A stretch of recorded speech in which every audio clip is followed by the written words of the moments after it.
Alright, this is a product review of the Chinese 50mm carbon clincher wheel set. I purchased these online through an eBay seller called Helin-Liu, but that's not her eBay user ID. I'll have her eBay user ID in the description below. But first off, I'd like to go ahead and just start by measuring each or weighing each wheel set. So I'm going to start off with the front wheel right now. And let me turn on the scale. These carbon clinchers were advertised as 1390 grams for the set. Alright, so this one on this scale says 640 grams, as you can see right there. So the front wheel is 640 grams. I'll take this off, set it to the side, and we'll move on to the rear wheel.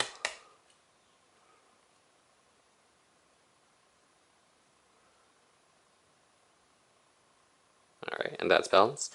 And the rear wheel weighs 795 grams.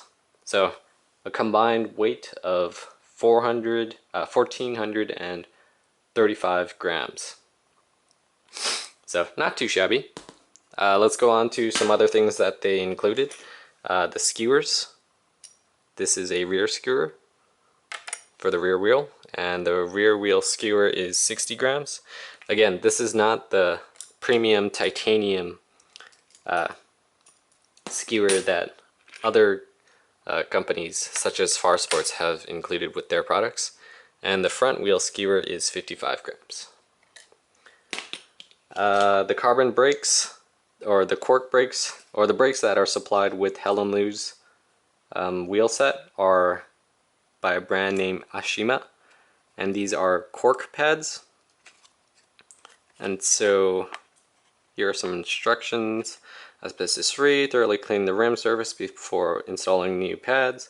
Again, if you are using carbon clinchers, you have to use carbon specific pads because aluminum pads will have the chance of carrying particles in them that can pretty much melt off the pad itself.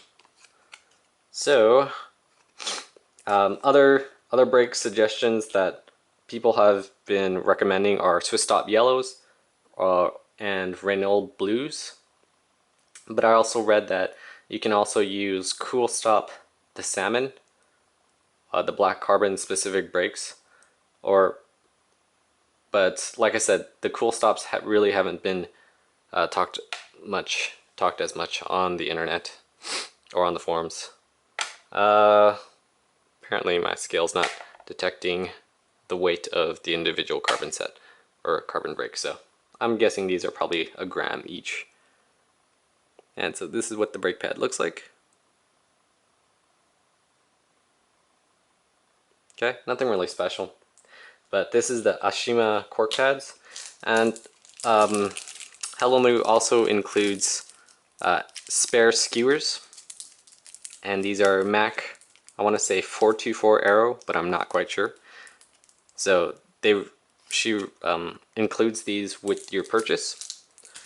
And just make sure to note that when you or if you do plan on servicing your wheel by replacing a spoke, do not, and I repeat, do not just remove one spoke, because I mean, if one spoke just needs replacement, do not remove this one spoke.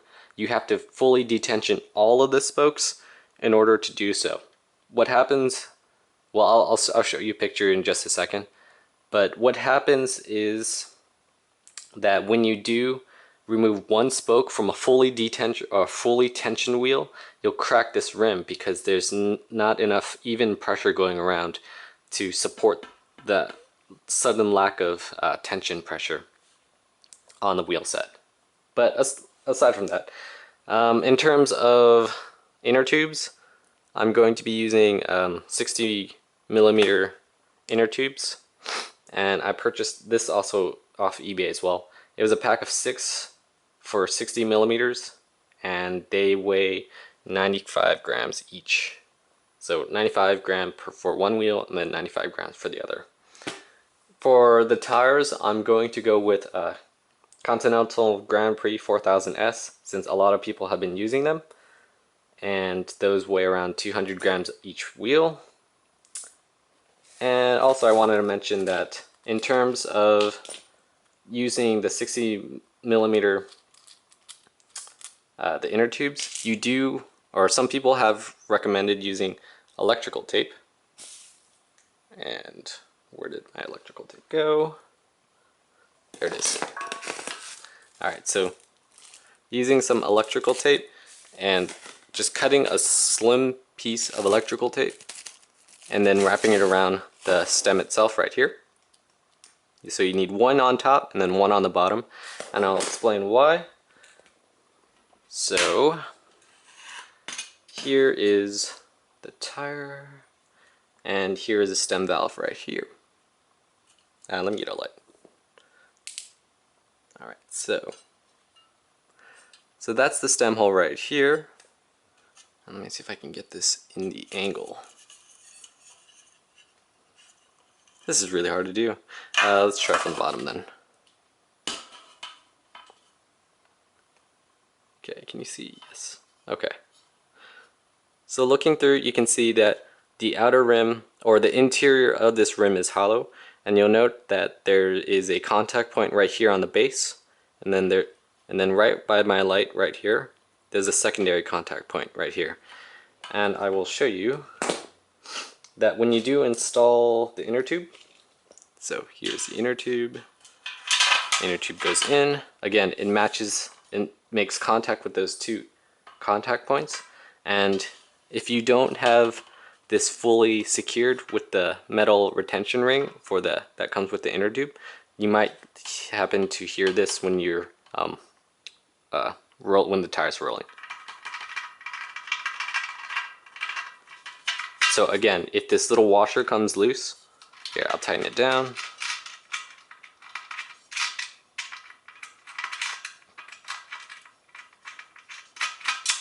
Alright, so this is a fully tightened down washer.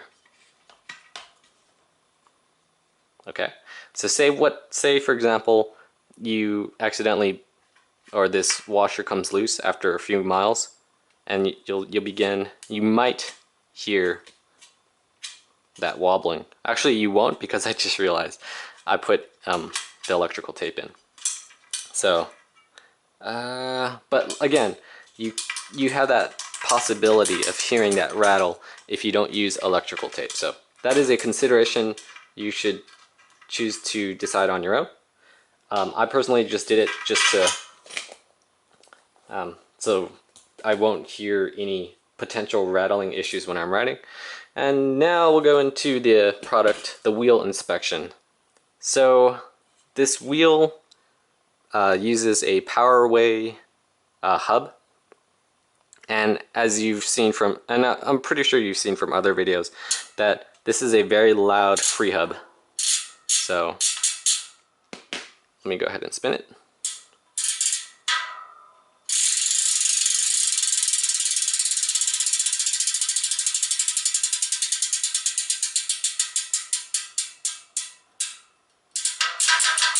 Okay, and so I guess as you go up into higher end wheels, manufacturers came up with the idea that maybe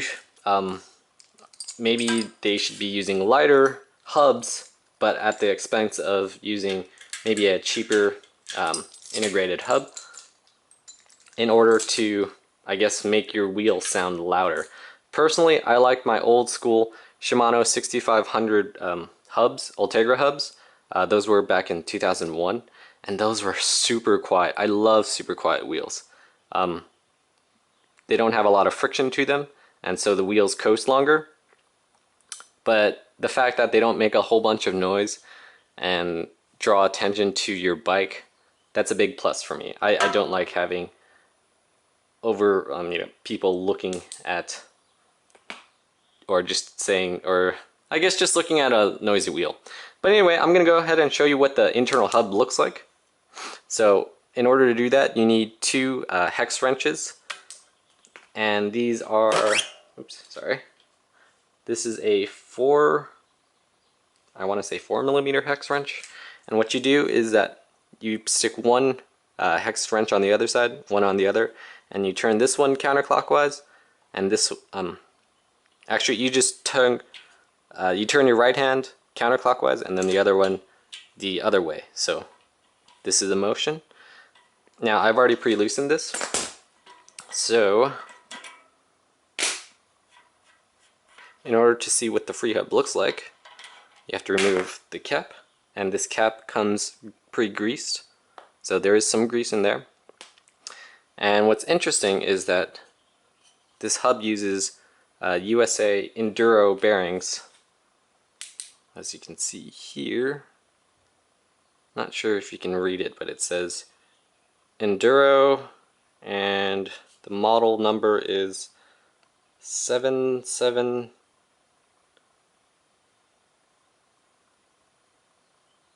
Actually, that's just the serial number. Never mind, it just says it uses enduro hubs. So anyway, once you remove that plastic cap, you then just lift the free hub cassette right out. And so this is what the inside looks like. So these are the ratcheting points, and there is some pre-installed grease. It doesn't sound like that there is grease inside the hub, but there is. It's just not a lot. Okay, and this is what the free hub looks like. Let me pull the light back. Okay, and so in my powerway hub there are 3 pawls. So there's one set of pawl right here, 2, 3, and again another set of enduro bearings. There are 4 bearings in the hub. I mean in the rear wheel. So here's 1, here's 2, there's number 3 right here, and then there's 1 on the other side right there. But what I'm concerned about is adjusting the spring tension. As you heard before, I'm just gonna pop this back on. This has a very loud free hub, and what I want to do, maybe in a project soon, is to see if I can detension this this spring clamp right here. As you can see, there's this little spring that goes along the middle. And let me get a toothpick. I'm running out of hands here. Okay. Hang on. Alright, I'll just do this with my thumb, okay? And so there is a spring right here that goes all along this free hub. And what this does is that when you activate the pawl, it presses the spring outwards.